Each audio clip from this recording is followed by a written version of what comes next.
La même chose va arriver pour quelqu'un ici au nom puissant de Jésus. Après ces 3 jours, pendant que tu es en train de chercher Dieu, Dieu va te donner une instruction. Il va te dire fais ci, il va te dire fais cela, il va te dire pose telle action, il va te dire fais comme ça. Pour que tu marches maintenant dans une provision totale et permanente. Lève les deux mains, commence à dire merci au Seigneur. Dis-lui merci. Dis-lui merci pour ce moment. Dis-lui merci. Seigneur, nous te bénissons. Nous t'apprécions encore. Merci pour l'opportunité que tu nous donnes de parler de ta part, de partager ta parole au nom puissant de Jésus. Amen. Alors, on a ce flyer, ce prospectus qu'on devait partager lors, asseyez-vous une minute, lors de notre évangélisation éclatée. On enregistre le message. Lors de notre évangélisation éclatée, malheureusement, on n'a pas pu faire l'évangélisation à cause du temps. On la fera certainement dans le mois de juillet. Amen. Mais pour ne pas perdre ce prospectus-là, parce qu'il est inscrit ici le mois de juin. Donc, je veux compter sur vous pour que demain, après-demain, vendredi et samedi, vous puissiez vous mobiliser par tribu pour inviter le maximum de personnes au culte de ce dimanche. Ce dimanche, on aura un culte prophétique et le thème de ce culte prophétique, Pasteur Anissé, si on peut avoir le vigile, ce serait bien. Ça sera traiter le manque. Traiter le manque. Je vous ai dit que Dieu nous fait rentrer dans l'abondance et dans la provision surnaturelle par la prophétie. Yes. Donc, ce dimanche qui vient, je vais prophétiser. Je vais prophétiser. Et je veux que vous invitiez beaucoup de personnes. Pourquoi il faut inviter quelqu'un? La dernière fois, une soeur est venue dans mon bureau. Elle a dit, pasteur, il y a longtemps je veux venir à l'église. Je prie même que quelqu'un vienne me chercher pour partir à l'église. Mais il n'y avait personne. Jusqu'à ce que réduise les volumes bien, jusqu'à ce que le frère là vienne me chercher. Donc, il y a des gens qui veulent bien venir, mais qui attendent qu'on les y accompagne. C'est pourquoi dans le psaume 122, le verset 1, psaume 122, verset 1, il dit, je suis dans la joie lorsqu'on me dit, allons à la maison de l'Éternel. Donc, il y a des gens qui attendent qu'on leur dise, allons. Et mais ils ne peuvent pas partir d'eux-mêmes. Ils attendent qu'on leur dise quoi? Allons. Donc, il faut inviter quelqu'un ce dimanche à être là. Prends un prospectus et puis prie sur le prospectus. Dis à une sœur de venir que certainement le Seigneur aura une parole pour elle, une parole pour ton frère. Que Dieu te bénisse, que sa main soit sur toi. Alors que tu fais ça, que Dieu aussi se souvienne de toi au nom de Jésus. Amen. Alors je veux prêcher ce soir sur le thème ne cherchez pas l'argent à tout prix. Ne cherchez pas l'argent à tout prix. J'espère que vous croyez à la prospérité. Dans notre credo, notre déclaration de foi, il y a un vers ou un strophe qui dit quoi? Je suis prospère, je n'ai plus aucun lien avec la pauvreté parce que je marche dans une alliance d'abondance avec Dieu. Donc, si vous êtes dans cette église, vous devez croire en la prospérité. Chaque année, le thème vient, mais avec des appellations différentes. Je me rappelle la première fois quand on a parlé de ça, on a dit abondance, marcher dans l'abondance. Après, on est revenu avec marcher dans la prospérité. L'année dernière, on est venu avec la richesse. Cette année, on est venu avec la provision. Tous ces mots-là, c'est pour vous dire que vous devez atteindre un niveau où rien ne vous manque. Si l'argent est important pour que vous soyez épanoui, que l'argent ne vous manque pas. Et laissez-moi vous dire, quand vous n'avez pas l'argent, vous êtes limité. Vous êtes comment? Vous êtes limité. Il y a beaucoup de choses que vous voulez faire. Mais quand vous rentrez en vous-même, vous voyez qu'il vous manque une ressource importante qui est l'argent. C'est pourquoi à travers ce message, le Saint-Esprit nous aide à comprendre comment l'argent peut venir dans nos vies. Par la voie surnaturelle, par Dieu lui-même, par l'activité, par le travail qu'on peut faire, par l'assistance humaine, par l'aide de quelqu'un, ok? Mais aussi et surtout par quoi? Par la sagesse de bien gérer ce que nous avons. Amen. Mais voyez-vous, le message sur la prospérité, sur l'abondance, quelquefois, vient nourrir le cœur de beaucoup de personnes qui sont des amoureux de l'argent. Il y a des gens qui sont tellement attachés à l'argent que lorsqu'un pasteur enseigne sur ces choses-là, il dit c'est un vrai pasteur. Ça, c'est un bon pasteur. C'est les pasteurs comme ça qu'il faut. La Bible dit que dans les derniers temps, les gens voudront se donner eux-mêmes des docteurs. Se donner des docteurs, c'est quoi? C'est aimer écouter quelqu'un qui parle des choses pour lesquelles tu es déjà prédisposé. Donc, si tu aimes plusieurs femmes, que tu entends un prédicateur qui te dit non, c'est dans la Bible, Abraham avait 2 femmes. Il avait Sarah, il avait Agar. Que toi aussi tu peux avoir 2 femmes. Tu vas dire, oh lui là c'est un bon pasteur. Parce qu'à la base ce n'est pas ce qu'il dit qui est fort, mais c'est que toi-même tu as déjà accepté le fait même qu'un homme doit avoir 2 femmes. Parce que tu te dis que tu es africain, tu es ivoirien, ton papa en a eu 3, ton grand-père avant lui en a eu 4. Pourquoi toi tu n'aurais pas 2? 2 c'est quoi? 2 c'est quoi? 2 c'est quoi? Tu vois? C'est pourquoi il est important que j'équilibre mon message pour décourager ceux qui sont attachés à l'argent et ceux qui veulent devenir des serviteurs de l'argent. Ne cherchez pas l'argent à tout prix. Ne cherchez pas l'argent à tout prix. Il y a certaines valeurs que vous devez avoir lorsque vous êtes en train de chercher l'argent. Et c'est ces valeurs-là qui vont vous protéger pour ne pas que vous basculez. Parce qu'on peut basculer sincèrement. On peut venir avec une bonne disposition de cœur dans sa quête de l'argent et l'argent va nous corrompre plus tard. Yes. Je me rappelle, je travaillais dans une institution financière et puis on a commandé de l'argent. Vous savez, quand il y a les fins de mois comme ça, on fait venir beaucoup d'argent dans l'agence pour payer les gens parce que les guichets automatiques sont beaucoup sollicités, les caisses aussi sont beaucoup sollicitées. Donc, il faut qu'il y ait la liquidité dans l'agence, ok, pour que les gens soient satisfaits. Et je me rappelle bien, on avait reçu à peu près 200 millions de francs CFA. Et quand on comptait l'argent dans le coffre, dans la chambre forte, quand on comptait l'argent, un de mes doyens, il a pris un paquet de 5 millions, il a compté ça en 10 millions.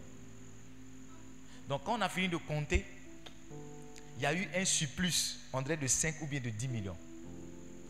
Et lui et moi, on s'est regardé. Ce qu'il a pensé, c'est ce que j'ai pensé. En toute honnêteté. Ce qui était dans son cœur, c'est ce qui était dans mon cœur. Mais je lui ai dit, calmons-nous, recomptons l'argent. Et quand on s'est calmé, qu'on a recompté l'argent, il s'est avéré que l'argent était exact. Il n'y avait pas de surplus. Voyez-vous? Donc, quelqu'un peut être de bonne foi, mais une sorte d'argent. Quelqu'un a dit, c'est parce qu'on ne t'a pas proposé le prix qui te vaut.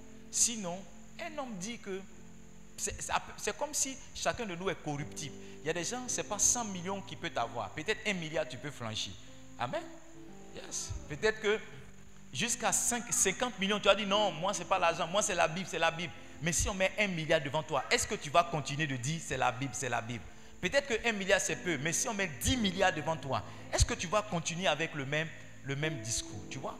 Donc il y a certaines valeurs, si vous ne les avez pas, arrivé un moment, vous pouvez être corrompu ou bien vous pouvez être gagné par l'argent. La première valeur qu'il faut avoir, on la trouve dans le livre de Proverbes, Proverbe 15, verset 16.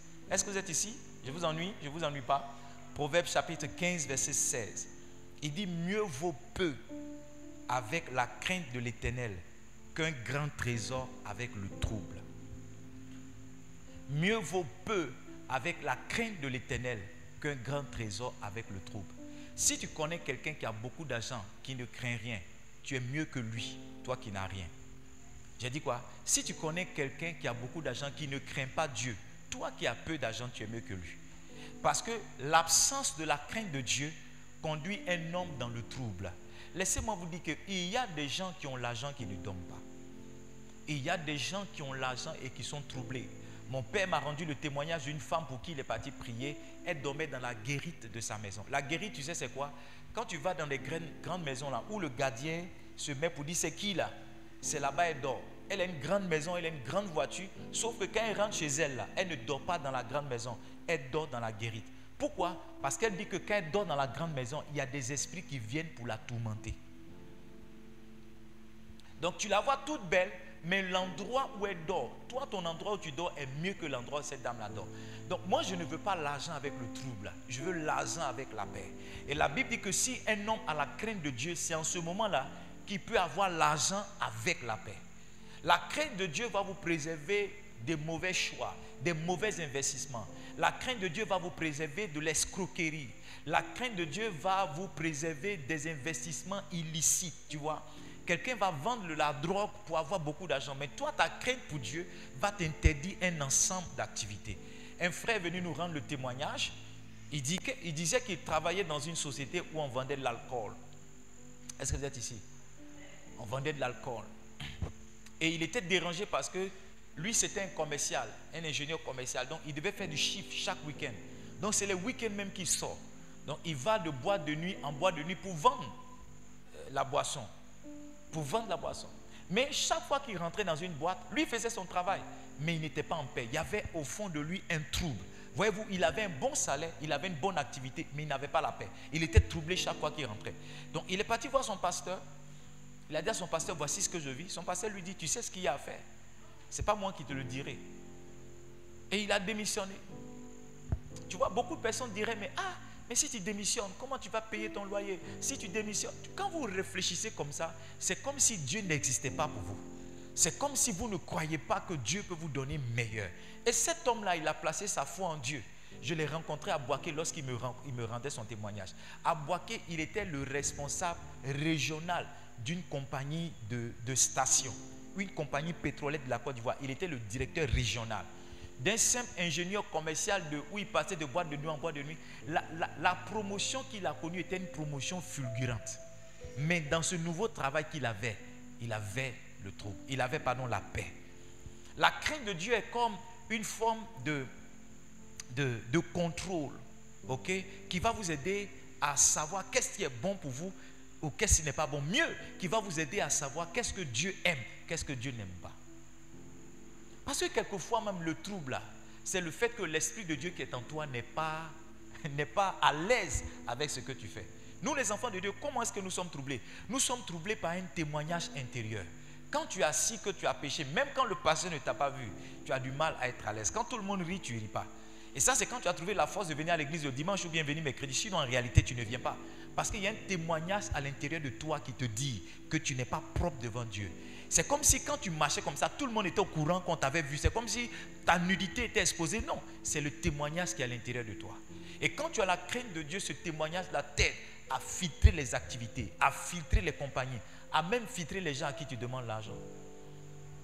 Donc, mieux vaut peu avec la crainte qu'un grand trésor avec le trouble. Si vous êtes dans une maison qui a la crainte de Dieu, que vous avez juste un peu, réjouissez-vous. Ne vous comparez pas à des gens qui ont beaucoup qui ne craignent pas Dieu. Parce que votre position est de loin meilleure à ces personnes. Deuxième valeur qui va vous aider à ne pas tomber dans le piège, dans la séduction de l'argent. Cette deuxième valeur se trouve dans le livre de Proverbes. On va rester dans le livre de Proverbes. Le sage va nous enseigner à partir de son expérience. Proverbes chapitre 12, verset 9. Proverbes chapitre 12, verset 9. Il dit, mieux vaut être d'une condition humble et avoir un serviteur que de faire le glorieux et de manquer de pain. J'avais un frère à l'époque, chaque fois qu'il avait un peu d'argent, il payait un nouveau vêtement. Donc il était toujours propre. Toujours nouvelles chaussures, nouveaux jeans, nouveaux t-shirts. Sauf qu'après ça, il n'a rien dans la poche. Donc quand il est sapé comme ça, il cherche quelqu'un qu'il va accompagner pour manger et pour boire un peu. Il se joue les glorieux, mais il n'a rien. Et quelquefois, il est assis avec quelqu'un qui a à peine des tapettes, une culotte, et puis un débardeur, d'accord, mais qui a de l'argent sur lui. Et il y a beaucoup de personnes. Écoutez, il y a donné l'impression qu'on a l'argent. Amen. Il y a donné l'impression qu'on a l'argent. Il y a se sentir qu'on a l'argent. Et puis il y a avoir l'argent véritablement. Il y a des gens qui donnent l'impression qu'ils en ont.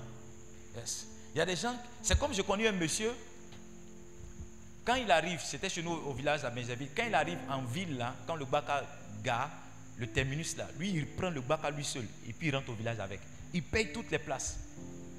Au lieu de marcher 10-15 minutes, il prend le Baka là lui seul et puis il paye toutes les places. Il dit envoie-moi et puis le Baka l'envoie jusqu'à... Un jour je lui ai dit tonton, pourquoi tu agis comme ça? Il dit quand je marche, je me sens pauvre. Il dit quand je marche, je me sens pauvre. Quand je prends la voiture, je me sens riche. Il se sent riche alors qu'en réalité, il n'est pas riche. Donc tu peux te sentir riche sans que tu le sois vraiment. Moi, je n'ai pas envie de me sentir riche. Je n'ai pas envie de donner l'impression que je suis riche. Je veux être riche véritablement. Je veux avoir quelque chose de concret. Yes. Je ne veux pas qu'on me regarde, qu'on me dise, ah, tu vois, tu es tellement sapé, tu arrives quelque part et puis un mendiant vient. Il dit non mon frère, je suis vraiment serré. Et puis tu dis quitte là, quitte là. Il dit non mais il faut m'aider. Pourquoi tu es bien sapé comme ça? Il dit quitte là. Parce que toi-même où tu es, tu n'as absolument rien. Il dit mieux vaut être d'une condition. L'humilité va vous garder de beaucoup de choses. L'humilité va vous garder de beaucoup de choses. J'ai vu une fois un homme de Dieu, je ne dis pas ça pour critiquer, parce que je n'ai pas le droit de critiquer. Mais j'ai vu une fois une photo sur Facebook et je pense qu'il est bon que j'en parle. Un monsieur qui avait garé une voiture, c'était une Hammer 2. Il a garé la voiture devant l'église et il a fait une photo pour dire le prophète vient d'arriver. Sauf que c'est dans un magasin qu'il priait. Tu vois les magasins à Yopougon là, tu connais les magasins, son église c'est la taille d'un magasin. Sa voiture même ne peut pas rentrer dans l'église. Sa voiture est plus grande que l'église. Pourquoi ne pas vendre cette voiture là, aller acheter un terrain et puis mettre une baraque sur ce terrain là pour avoir une église plus grande? Pourquoi il ne le fait pas? Parce que les gens sont plus dans le m'as-tu vu. C'est le problème de beaucoup de personnes. Quelles chaussures vais-je porter? Vous n'avez pas encore vu des milliardaires. Par la grâce de Dieu, j'en ai vu. Ce sont des gens simples. Ce que les images ou ce que vous voyez sur les Facebook là, les scandales finissent toujours par exploser. Quand vous voyez les influenceurs, les influenceuses, elles sont ci, elles sont là. Après, il y a des dossiers qui sortent sur elles. Écoutez, l'argent ne fait pas du bruit. Quand quelqu'un a l'argent, il ne dit rien. Quand il rentre, même la petite chemise qu'il a portée, quand tu fouilles, quand tu trouves la marque, tu comprends que la petite chemise qu'il a portée là, il n'y a pas de design particulier là-dessus, mais ça peut payer ton loyer, ça peut payer ta scolarité. L'argent ne fait pas du bruit. C'est les gens, c'est les tonneaux vides, les gens qui n'ont rien, c'est eux qui font du bruit. C'est eux qui font du bruit. C'est eux qui font du bruit. Donc soyez humbles. Parce qu'à vouloir vous jouer les glorieux, c'est en ce moment-là que les gens commencent à vivre au-dessus de leurs moyens. Ah, lui là va venir, il faut qu'on fasse ça. Elle va venir, il faut que je porte ça. Et voici comment des gens, au lieu quelquefois d'avoir un mariage simple, les gens vont se marier ici cette année. Et je suis en train de vous donner des conseils. Oui, ne faites pas le mariage pour lequel vous ne pouvez pas payer. Si vous avez l'argent, faites un mariage gigantesque et glorieux. Moi-même, je serai là, je vais bien manger, je vais bien prier, je serai bien assis. Mais si vous n'en avez pas, je serai aussi là pour vous accompagner à 5 à la mairie. Venez ici prier pour vous et vous raccompagner à la maison. Parce qu'on accroche toujours son vêtement là où sa main peut arriver. Et il y a des gens qui, à cause de « Ah, il faut que mon mariage soit grand. Il faut que mon mariage soit puissant. » Quand ils ont fini de se marier, ils ont disparu de l'église. Parce qu'ils se sont endettés avec les gens de l'église. Ils se sont endettés avec les gens dans la ville. Ils ont fini par disparaître. Moi, un de mes amis, écoutez-moi bien, un de mes amis est sorti de la lune de miel. Il est parti vendre sa voiture pour revenir. C'est son témoignage qui a fait que moi, j'ai dit « Je vais me marier à 4. » Yeah. Mon ami personnel, on a fini un grand mariage samedi, je me rappelle bien, à Cocody, un mariage glorieux. On a fait les préparatifs sur 2 mois. Pratiquement, on était sapés comme des anges ce samedi-là. Un mariage gigantesque. Sa femme est métisse, comme on a. Mais quand il est parti en lune de miel, lundi, il est sorti aller vendre sa voiture pour retourner à l'hôtel. Parce que tout le temps où il était à l'hôtel avec sa femme, on ne cessait de l'appeler pour dire « Monsieur, il y a telle facture qui n'a pas été réglée. Monsieur, il y a telle facture qui n'a pas été réglée. » Pourquoi ne pas avoir un mariage à la dimension de tes moyens et vouloir te jouer les glorieux et finir par manquer de pain? À manquer de pain. Mon mariage m'a coûté 130 000. Après, on a acheté une maison. Hein? Dieu merci, ma femme n'est pas compliquée. C'est maintenant, nous, on fait des trucs. Hein? Et il y a beaucoup de personnes qui ont mis leur premier terrain dans leur mariage. Vous êtes calme. Je m'excuse si mon message est en train de vous offenser. Non, je ne vous dis pas de ne pas faire des mariages beaux. Hein. Est-ce que la beauté même, c'est dans la gloire? Parce qu'on peut faire une chose simple. J'avais une veste bleue avec laquelle, toutes mes vestes étaient pratiquement bleues. Mais j'ai pris une veste avec laquelle j'avais l'habitude d'aller au travail. Est-ce que vous avez déjà vu ma femme et moi une photo de notre mariage? Quelqu'un a déjà vu ça? Ça n'existe pas. Ça existe? En fait, tu vois la photo, mais tu ne sais pas que c'est le jour du mariage parce que on est quelconque dedans. On est quelconque. On ne ressemble à rien dedans. Tu ne sais même pas comment on se marier. La femme allait dans un salon là. Ils ont fait ses cheveux fond. J'ai dit, tu as fini? Elle dit, oui, je suis venu la chercher. On est parti.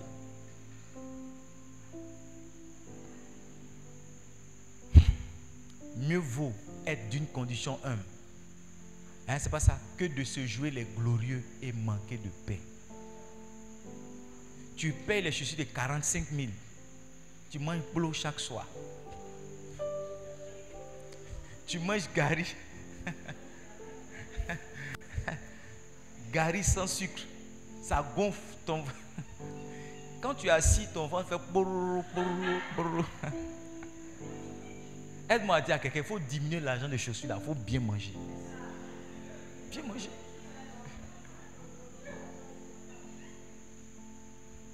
Est-ce que je peux avancer? L'humilité va te garder de l'amour de l'argent. Toujours vouloir se faire voir. Toujours vouloir être ceci. Toujours vouloir être comme ça.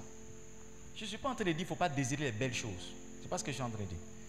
Mais au stade où tu es, ce que ton argent peut attraper, attrape.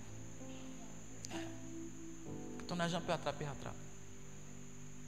Si c'est un parfum de 500 qu'il te faut dans cette saison-là, mets le parfum avec beaucoup d'amour et beaucoup de fierté. Yes. Un jour viendra, tu iras dans les grands magasins pour prendre certains parfums. Pas dire non, je mets un parfum de 50 000. Tu mets un parfum de 50 000, tu arrives à la maison, tu n'as même pas un cri-cri pour manger.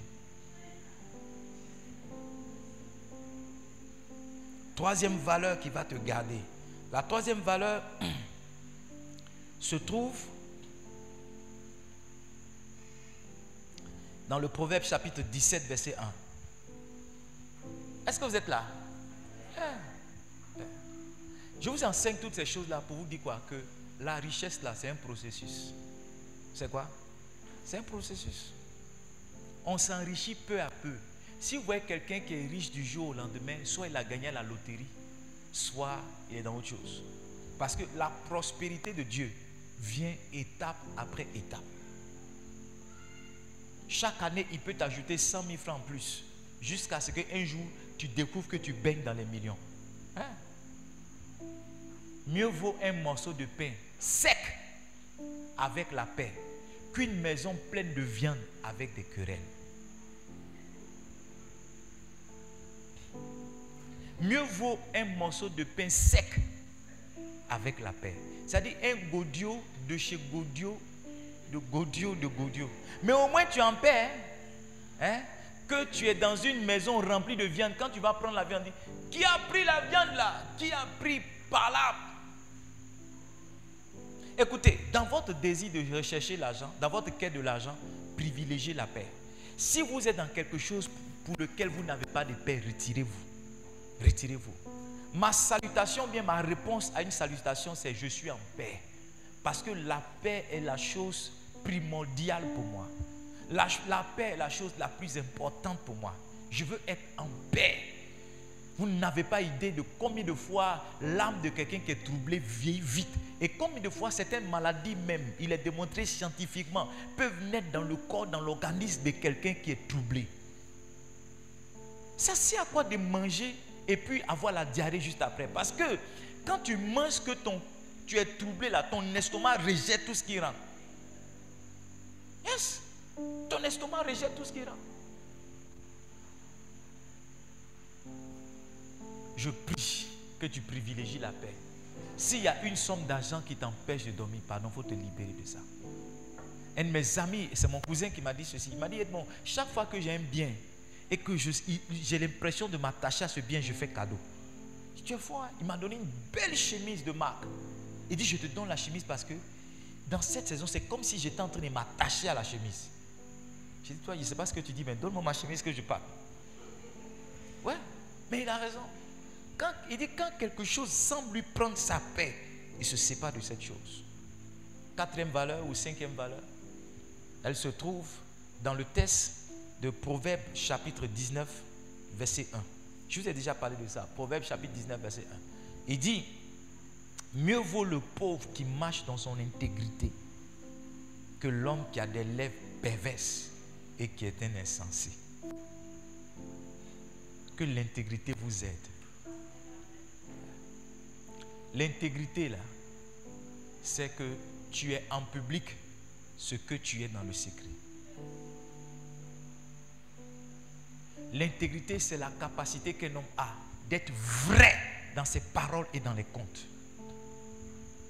On t'envoie acheter un Lotus à 500, on te donne 10 000, tu viens avec 9 000. Et on dit, mais pourquoi c'est 9 000? Tu dis, dans la boutique où tu es parti là, là-bas c'est 1000 francs.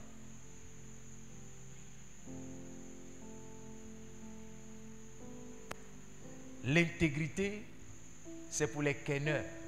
En Côte d'Ivoire, pour ceux qui nous suivent de loin, quand on dit un ken, c'est une affaire mais qui est louche. C'est pas ça? Quand quelqu'un dit je vais faire un ken, ça veut dire je vais faire une affaire mais qui est louche. L'intégrité t'empêche d'être un kenneur. Un kenneur. On envoie certaines choses dans la société, par exemple des papiers, tu récupères une partie des papiers, tu vas vendre.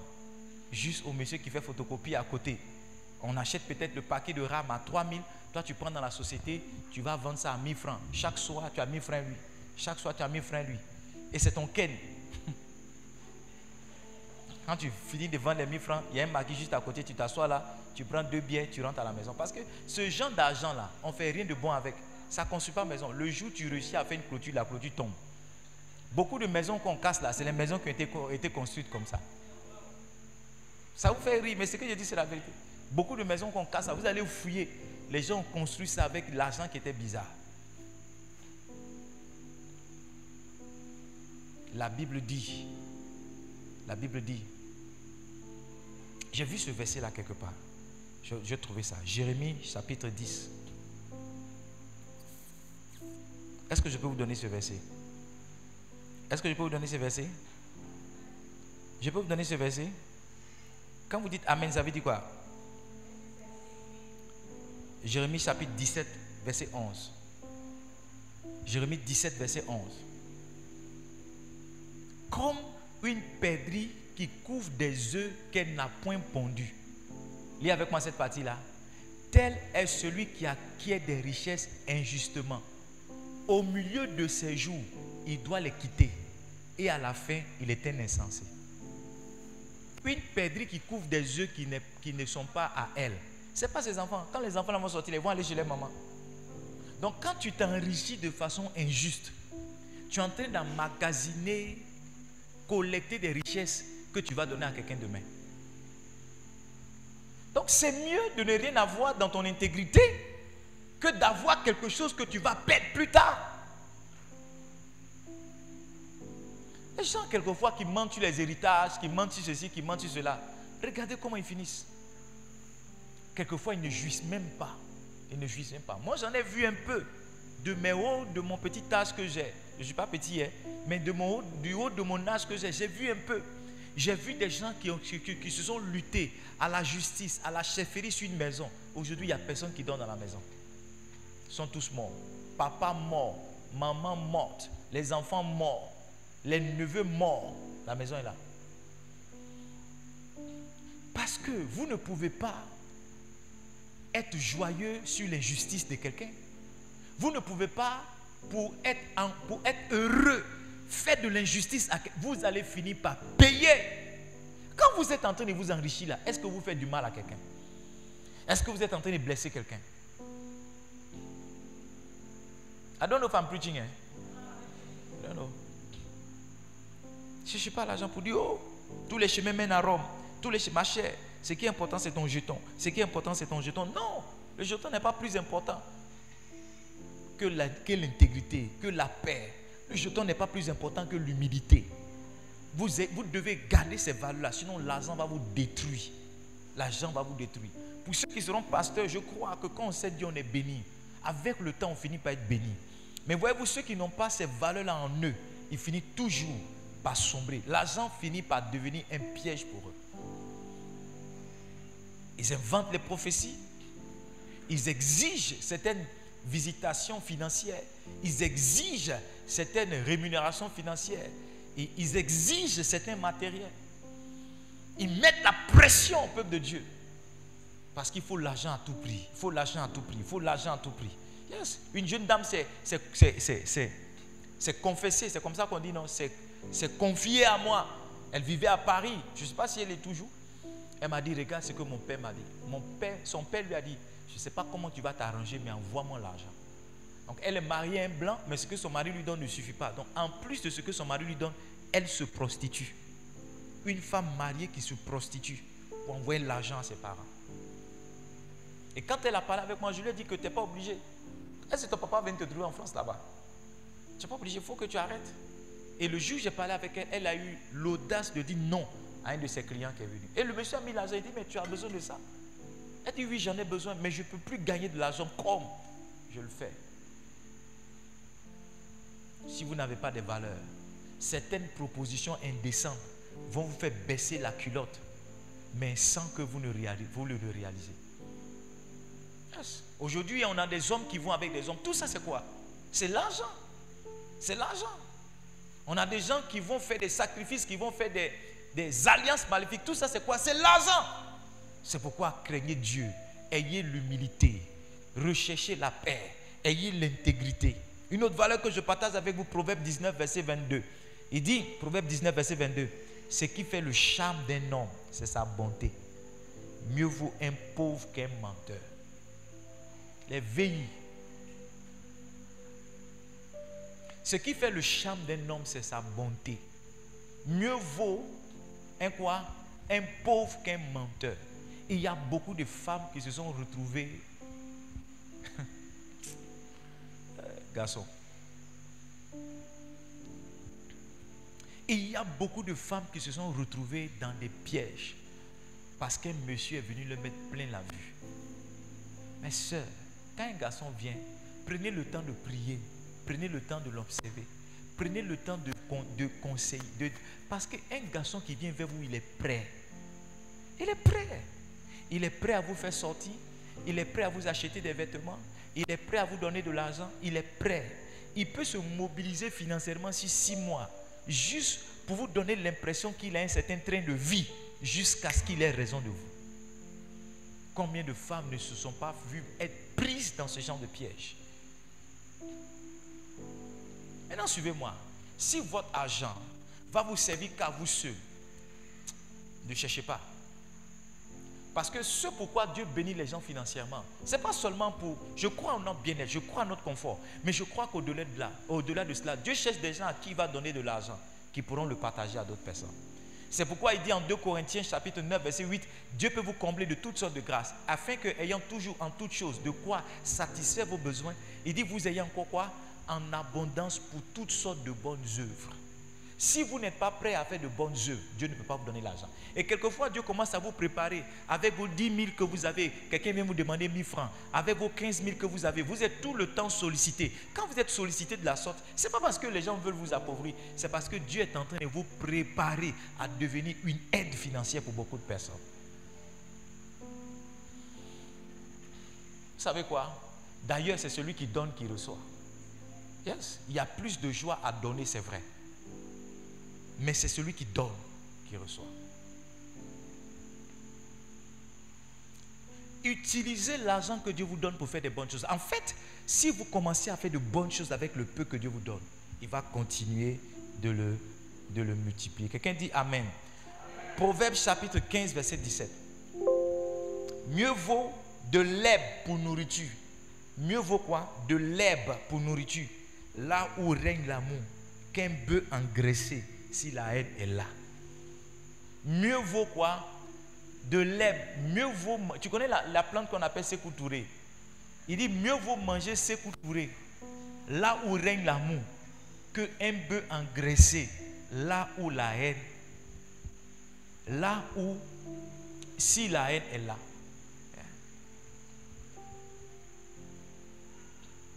Si vous n'êtes pas rempli d'amour, si vous n'êtes pas rempli d'amour, vous serez prêt quelquefois à renverser votre frère pour qu'il vienne à votre niveau. Au village, il y a beaucoup de personnes qui acclament ceux qui viennent au village sans rien. Parce qu'ils viennent rejoindre leur groupe. Et ils disent aux autres là que ce n'est pas que nous on est mauvais, c'est comme ça que la vie est. Quand tu vas, tu viens. Et ils sont là-bas, ils prient pour que tu viennes. Pour qu'ils disent aux autres, tu vois, il est comme nous. Moi, ils ne me verront pas. Ils ne me verront jamais. Quiconque est en train de prier pour que tu tombes, tombera lui-même au nom de Jésus. Quiconque est en train de prier dans sa haine pour que tu sois sans rien, lui-même sera appauvri au nom puissant de Jésus. Yes. C'est très important que vous sachiez cela parce que quelquefois même vous-même vous pouvez être rempli d'orgueil, de jalousie, de haine devant votre frère que Dieu est en train de bénir. Dans ma petite vie, j'ai vu, les gens disent que Dieu te bénisse, que Dieu te bénisse, que Dieu te bénisse. Mais quand Dieu commence à te bénir, les mêmes qui t'ont béni là, c'est qui se retournent contre toi. Parce que vous savez quoi? Les hommes, ils apprécient leur vie par rapport à ta propre vie. Il y a très peu de personnes qui pensent que Dieu peut te lever au-delà de leur propre vie. Donc, ils se disent que le niveau qu'ils n'ont pas atteint, toi, tu ne peux pas atteindre. Donc, la bénédiction qu'ils te donnent, ça va se limiter en dessous de ce qu'ils ont. Dieu m'a dit ceci, et c'est un conseil que je donne aux parents. Dieu m'a dit, ne fais pas l'erreur d'apprécier la vie de tes enfants à partir de ta propre vie. En d'autres termes, il ne faut pas juger tes enfants à partir de tes propres résultats. Ne crois pas que ce que tu as été capable de faire, c'est la limite de ce que tes enfants peuvent faire. Non, tes enfants peuvent aller au-delà de ce que toi tu as fait. Donc ne viens pas pour dire non, j'ai toujours été premier, ça n'a aucun sens. Ça n'a aucun sens. Et je ne le fais pas, depuis que Dieu m'a dit, je ne le fais pas. Yes. Moi tu es là, ma soeur, ma soeur, ma soeur. Mais tu seras surpris que Dieu élève ta soeur et puis tu es rempli de jalousie. Tu seras surpris que Dieu bénit ta soeur et puis quand tu te tournes, tu commences à pleurer. On dit pourquoi tu pleures? Tu as perdu quelqu'un, tu dis non. Tu pleures parce que tu es jalouse de l'élévation de ta soeur. Hey les gars, souvent on est assis comme ça, mais on ne sait pas jusqu'à où est-ce qu'on peut être heurté. On ne connaît pas le fond de notre cœur jusqu'à ce que Dieu nous mette en face de certaines réalités. Hein? Tu marches dans le ministère avec un de tes amis. Vous galérez et puis un matin il vient, il gare une voiture devant toi. Il dit mon frère, Dieu m'a béni. Pendant qu'il parle avec toi, il a un autre appel, un autre de ses fils spirituels qui est arrivé de France, qu'il doit aller chercher à l'aéroport, qui a une belle offrande pour lui. Et toi, tu es là, tu dis, ah, quand ma victoire. Tu te regardes, tu dis, mais est-ce que toi, tu t'es lavé avec, excusez-moi, des déchets d'animaux? Dans quelle eau tu t'es lavé? Est-ce que toi, c'est quel Dieu tu pries? Est-ce que tu as été maudit? Et quand le temps est passé, que toi, tu n'as pas reçu ta visitation, tu dis, c'est mon ami, mais 2 jours là, je ne sais pas dans quoi il est rentré. Et si ton ami là, si l'ami là s'est trompé, qu'il a prêché un message comme moi sur la prospérité, il va dire voilà. C'est ça. Nous tous on peut dire ça. Hein? C'est ça. Ils n'ont pas l'évangile pur. Les gens vivent dans le péché, au lieu de les condamner, ils viennent dire non, ils seront riches. C'est pourquoi il a l'argent. Sinon, si tu prêches l'évangile comme nous on prêche, il ne va pas avoir des clients. Les gens veulent justifier quelquefois votre succès et votre richesse avec des voies détournées. Comme si Dieu ne peut pas élever un homme dans la dignité et dans l'honnêteté. Prenez des photos avec moi, parce que mon temps viendra. Yes, my time is coming. Mon temps est en train de venir. Personne n'a dit amen. Je dis amen à ma propre parole. Je dis amen à ma propre parole. Est-ce qu'on peut terminer? La première valeur c'était quoi? La crainte de Dieu. On peut récapituler. La première valeur c'était quoi?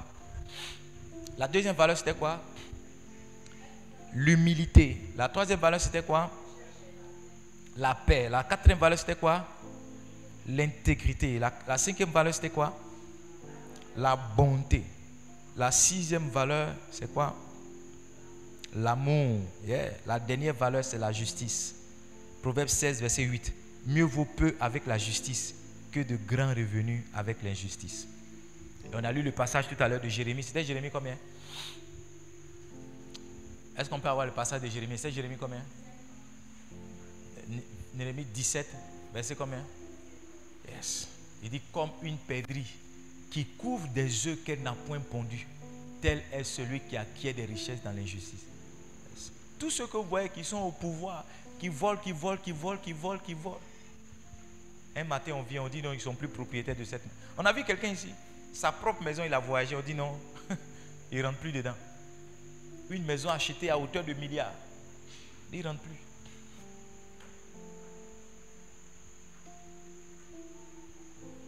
C'est mieux de gagner tes 5 francs sans problème que de gagner 10 000 pour parler comme des Ivoiriens avec un ramba. Un ramba pour nous, pour ceux qui sont loin, pour ceux qui nous servent. Un ramba, ça veut dire quoi? Problème, un retour, c'est pas ça? Il y a un problème qui revient. Donc c'est mieux de gagner ton argent sans problème que de chercher l'argent avec ramba. Tu vas voler poulet pour vendre. On dit il y a ramba dessus, tu dis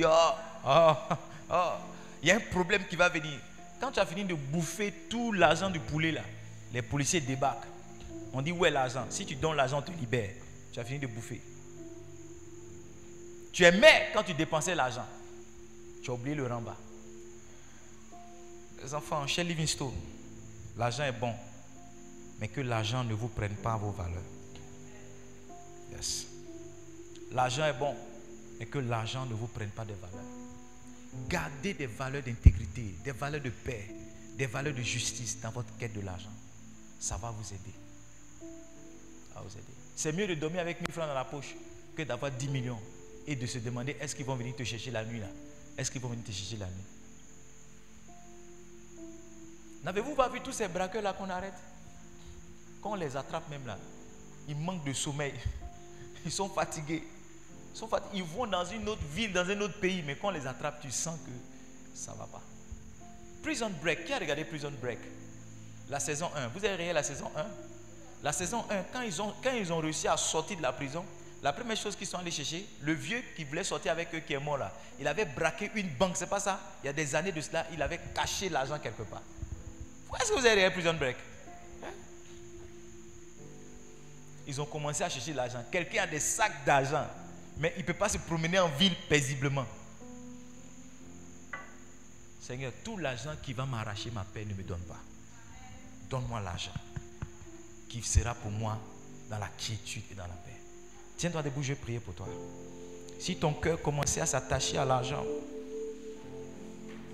et que cela te fatiguait, mets la main sur le cœur. Commence à prier. Commence à prier. Dis Seigneur, délivre-moi de l'amour de l'argent. Délivre-moi du piège que peut constituer l'argent. Lève la voix, prie s'il te plaît. Prie, prie. Seigneur, fais ta volonté. Oui, je renonce. Prie, prie. Formule ta prière, formule ta prière, formule ta prière. Dis Seigneur, aide-moi, aide-moi, aide-moi à être délivré de l'amour de l'argent. Aide-moi à être délivré de la séduction de l'argent. Aide-moi à être délivré. Est-ce que tu es en train de prier?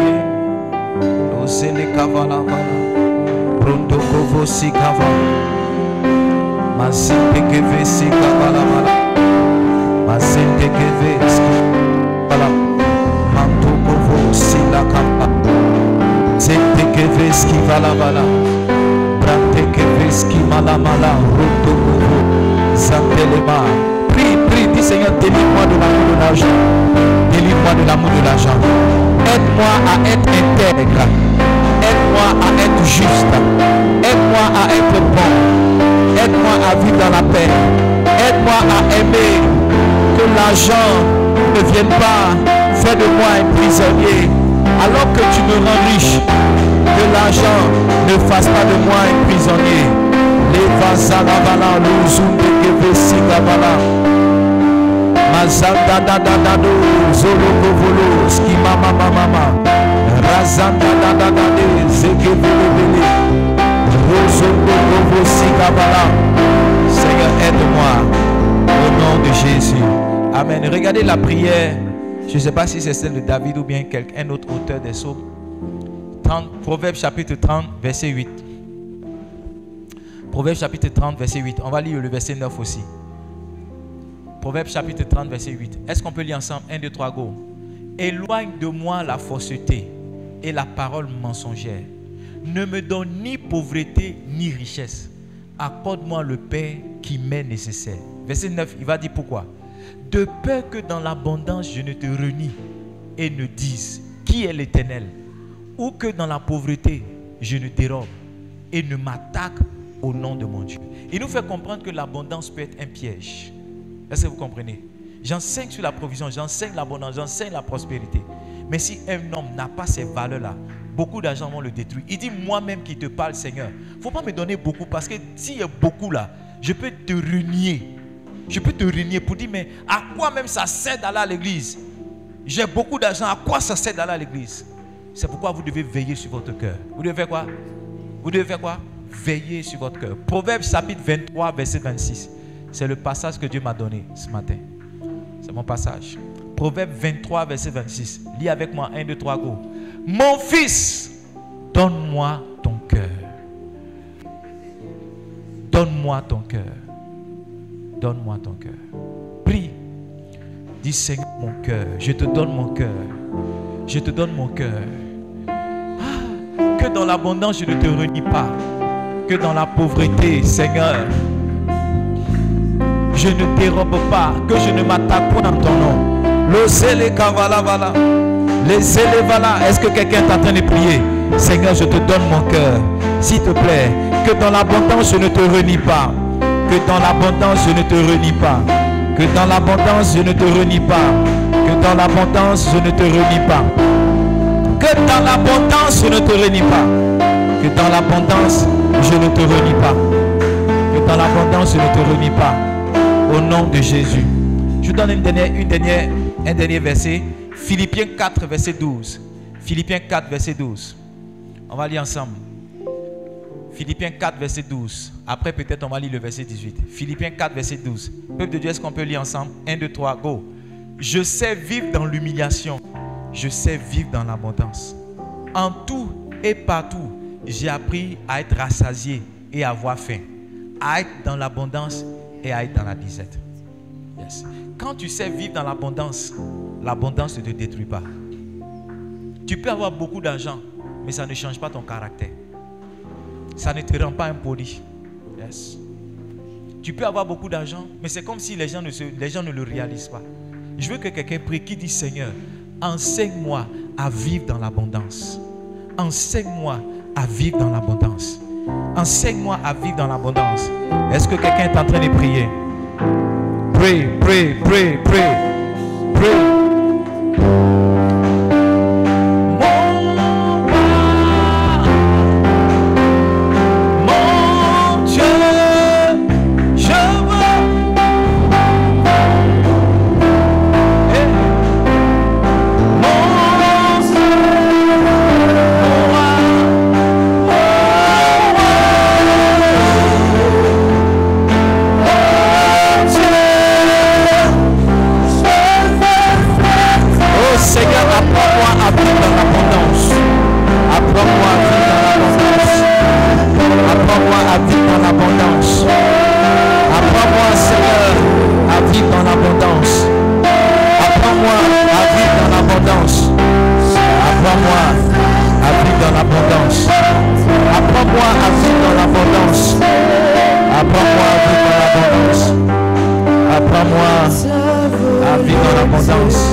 Apprends-moi, Seigneur, à vivre dans l'abondance.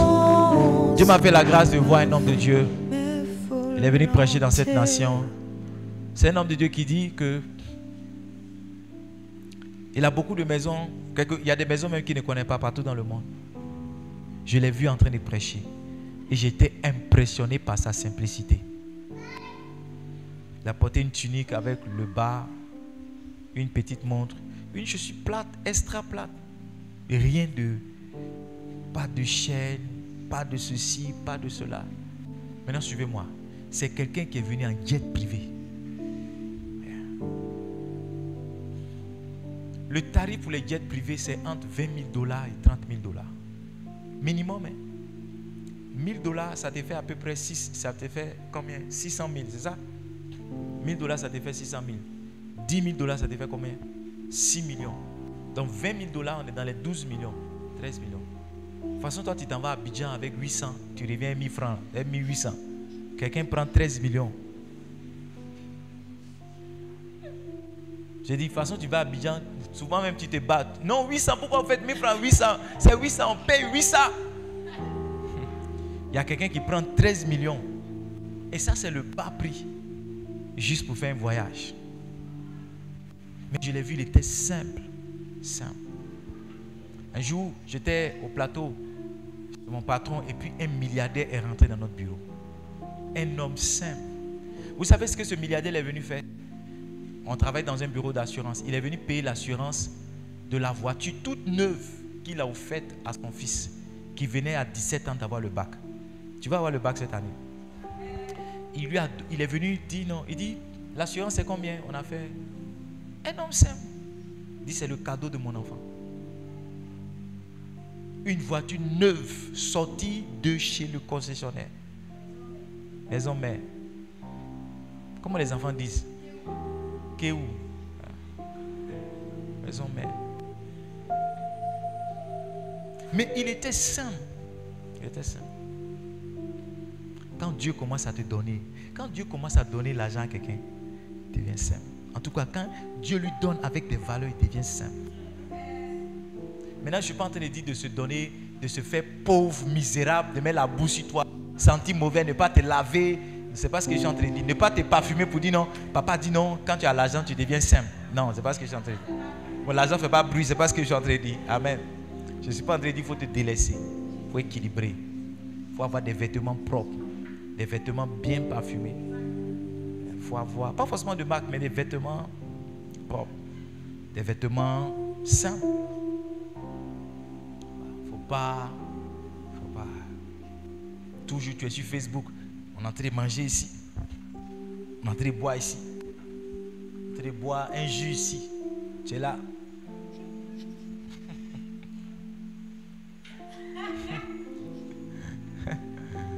Oh, que Dieu nous aide. Mes enfants, plus Dieu vous élève, cachez-vous. Cachez-vous. Les gens ne sont pas intéressés par ton anniversaire. Les gens ne sont pas intéressés par... J'ai publié aucune photo de mon anniversaire. Pas que vous n'avez pas fait. C'était une grande fête, c'était une belle fête. J'ai aimé. Chaque fois je regarde, moi je regarde. Mais j'ai publié aucune. Parce que quand Dieu est en train de t'élever là, il faut te cacher. Il ne faut pas aider Dieu à t'élever. Laisse-lui, il va t'élever. Toi, cache-toi. Quand on a choisi Saül pour être roi, quand on devait le présenter, la Bible dit qu'il s'est caché. C'est pas ça? Le prophète était obligé de prophétiser encore pour le trouver. Arrivé un moment, l'orgueil est rentré en lui. C'est pourquoi le prophète lui a rappelé. Il dit, quand tu étais petit à tes yeux, l'Éternel ne t'attire pas loin. C'est pour dire que quand tu te cachais là, c'est ça, Dieu t'a élevé. Maintenant que tu veux te montrer, Dieu va te cacher. Il dit, ce soir même, Dieu a donné la royauté à quelqu'un d'autre. Voici ma voiture, voici mon ceci, voici mon cela, voici ma maison, voici. Tous ceux qui font ça, qui sont sur les réseaux sociaux, donnez-leur 5 ans, donnez-leur 10 ans. On va cotiser pour eux dans ce pays-là pour payer médicaments pour eux. Parce qu'avant eux, il y en a qui ont fait ça. Avant eux. On a vu des gens en Côte d'Ivoire, avant eux. I'm praying for you. Que Dieu te donne la sagesse. Que Dieu te donne les valeurs. Et que l'argent ne te perde pas. Au nom de Jésus. Amen. Alors, on va prendre nos offrandes. Si tu as ta dîme ce soir, approche. Si tu as été béni en journée, quelqu'un te fait une offrande. Please come. Please come. Tu as ta dîme, viens. Si tu as ta dîme, viens. Tu as ta dîme, viens. Tu as ta dîme, viens rapidement. Dis avec moi, Seigneur Jésus, je t'honore avec cette portion de ce que tu m'as donné. Alors que je le fais, ta parole déclare que l'abondance sera dans mon grenier. Alors j'appelle l'abondance dans mon grenier au nom de Jésus. Amen. Alors tu as été béni ce soir, tu veux faire ton offrande, tu veux donner à Dieu. Viens rapidement. Viens donner au Seigneur.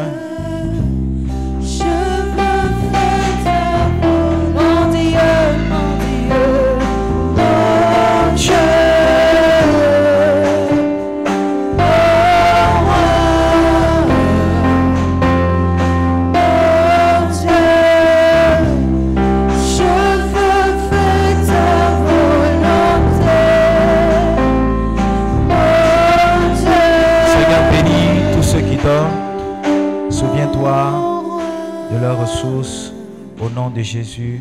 Amen.